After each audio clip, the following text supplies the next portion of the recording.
ఈ కొమ్మల్లో ఆ కోయిల పాటలు పాడాలి.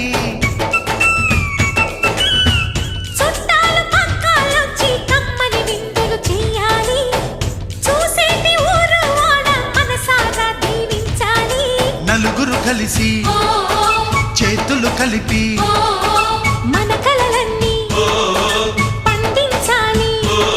ఒక చోట పుట్టని కోడళ్ళు అయ్యారు అమ్మకే కూతుళ్ళు. త్వరలోని ముద్దుగా పుడతారు ఈ తాత పోలికల మనవళ్ళు. ఈ సంతోషాలు సరదాలే మా పండుగలు.